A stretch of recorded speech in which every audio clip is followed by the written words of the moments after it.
গেৰেজত কাম কৰি থাকোঁতে এনেকুৱা এটা ধুনীয়া ভাড়া পাম বুলি ভবাই নাছিলোঁ। নমস্কাৰ ৰাইজ, মই অবিনাশ আৰু পুষ্পা ট্ৰেন্সপৰ্টৰ অন্য এটা মিনি ব্লগলৈ সকলোকে স্বাগতম জনাইছোঁ। আপোনালোক সকলোৱে গম পাইছে যে আমাৰ নতুন পৰি পুষ্পা 5ৰ গেৰেজত বডি বনোৱাৰ কাম চলি আছে। আৰু কামৰ মাজতে সেইদিনাখন মোক লগ কৰিবলৈ আহিল RR কনষ্ট্ৰাকশ্যনৰ স্বত্বাধিকাৰী আমাৰ ৰৌচন দা। প্ৰথমে তেওঁ আহি গাড়ীখন চালে আৰু তাৰপিছত মোক ভাড়া এটাৰ কথা ক'লে। কিন্তু কাহিনীটো হ'ল গাড়ীখন গৈ ছাইটত সোমাব নাই তাকে লৈ আমি অলপ কনফিউজ হৈ আছিলোঁ। সেয়েহে দাদাই মোক ক'লে যে ব'লা মোৰ লগতে আমি গৈ কামৰ ছাইটটো চাই আহোঁগৈ। ইয়াৰ পাছতে আমি দাদাৰ গাড়ীত বহি ওলালোঁ নাৰায়ণপুৰৰ কলেজ পাৰত চলি থকা কামৰ ছাইটলৈ। আমি অভিযানক লৈ পিনে ইয়াত সাইডলৈকে আহিলো যাতে চাই যাওঁ যে গাড়ীত ইয়াত সোমাব নে নোসোমাই ৰাস্তাটো চাবলৈ আহিলো যিহেতু ঠেক আছে আৰু ট্ৰাক সোমোৱাৰ কথা আছে ন ইটা ট্ৰাক আনিবলগীয়া হৈ আছে ইটা তাৰপিছত তোমাৰ সিলিঙৰ মেটেৰিয়েল বহুতখিনি বস্তু ইয়াত আনিবলগীয়া হৈ আছে সেইকাৰণে চাব আহিলো আৰু দাদাহঁতে কামনো কেনেকুৱা কৰে সেইটো চাব আহিলো আচলতে বহুত বেছি ধুনীয়া কৰিছে কাম ইয়াত গোটেই এতিয়া এলিভেশ্যনটো ৰেডি হলে বাকী আছে কিমান দিনত কৰি দিম বুলি আপুনি ভাবিছে আমি এইটো 8 মান্থত কমপ্লিট কৰি দিও এটা ঘৰ ফুল ফিনিশিং কৰি দিও যদি ক্লায়েন্টে আমাক কয় যে 1 ইয়াৰ বা এক্সটেন্ড কৰিম বুলি ক'লে কৰিব পাৰে নহলে আমি আপোনাৰ G+1 ঘৰ এটা আমি ধুনীয়াকে 8 মাহত মানে ফুল ফিনিশিং কৰি দিও আৰু ফিনিশিংটো লাগে ভাল কোৱালিটি লাগে অকল কম সময়টো চালে নহব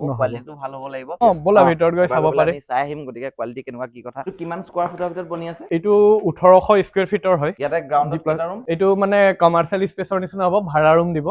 ন আমি এইটো 1 BHK টাইপত এইটো মানে প্লেনিং কৰিম তলৰটো আচ্ছা আচ্ছা আৰু ওপৰটো ৰেসিডেন্সিয়েল ক্লায়েন্টে নিজে থাকিব এন্ট্ৰিটো ইয়াত হ'ব মানে তো ফাৰ্স্ট ফ্লোৰ যাম এই কাম চলি আছে মানে ইয়াত আজি মিস্ত্ৰী বিলাক নাই নেকি মানে আছে এতিয়া খানা খোৱাৰ সময় হ'ল খোৱা সময় আচ্ছা আচ্ছা ডোৰছ উইন্ডো গ্ৰিল এইটা সব লাগি গৈছে এইটো গোটেইটো আপোনাৰ 3 BHK ঘৰ হয় এইখিনি কাম এইটো আন্ডাৰগ্ৰাউণ্ডত কৰিছো আৰু ওয়েৰিঙৰ আমি মানে প্ৰথমতে প্লেনিং কৰি লওঁ আমি 3D 2D এলিভেশন গোটেই ঘৰৰ মানে প্ৰজেক্টটোত কাম কৰোৱাৰ আগত তোমাৰ 3D দি দিওঁ যে ক'ত বেড হ'ব ক'ত ৱাৰ্ড্ৰপ হ'ব সেইটো হিচাপে আন্ডাৰগ্ৰাউণ্ড ওয়েৰিং কৰো তেনেকৈ এইটো আমাৰ এটা বেডৰুম আছে ইয়াত বেডটো হ'ব এচিৰ পইণ্ট মানে গোটেইখিনি মানে সিজিলত আমি বস্তুটো বনাই দিওঁ মানে এইটো কোৱালিটি কাম লাগে মই এটা কথা কৈছো কি কোৱালিটি সময়টো অকল কমটো চালে নহব বা দামটো অকল কমটো চালে নহব কিন্তু এওঁলোকৰ আচলতে কামটো দেখিবলৈ বহুত বেছি ভাল লাগিল আৰু এবাৰ যেটো চাবলৈ বহুত দিনৰ পৰা কৈ আছিলে আৰু যি সময় সুবিধা মিলি গ'ল আৰু কিবা কৰি থাকিলে দাদাৰ লগত কন্টেক্ট কৰিলে হ'ল ডাইৰেক্টলি ডাইৰেক্ট আমাৰ যিটো নম্বৰ থাকিব তাত হোৱাটছআপ কৰক বা আপুনি কল কৰিব কাৰণে পাৰে কামটো এনে ধৰণৰ কৰো যে যিবোৰ মানে প্ৰডাক্ট ইউজ কৰো সব ব্ৰেন্ডেডতহে ইউজ কৰো নন ব্ৰেন্ডেড ঠিক আমি ইউজ নকৰো আৰু আমি ক্লায়েন্টক মানে আপোনাৰ ঘৰটো ৰেডি কৰাৰ আগত তেখেতক আমি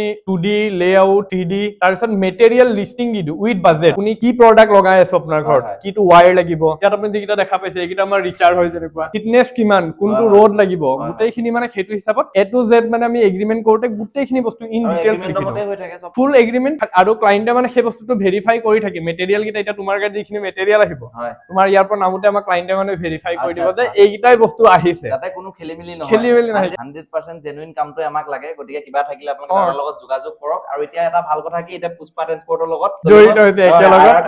গতিকে আজিৰ পৰা আমাৰ একেলগ হৈ গ'ল গতিকে এতিয়া আমি কাম কৰি থাকিম আৰু ভাল কাম আপোনালোকে দেখিব এইটো প্ৰজেক্ট কমপ্লিট হলে আহিম নিশ্চয় আজিলৈ ইমানে দাদাক লগ পাই বহুত বেছি ভাল লাগিল থেংক ইউ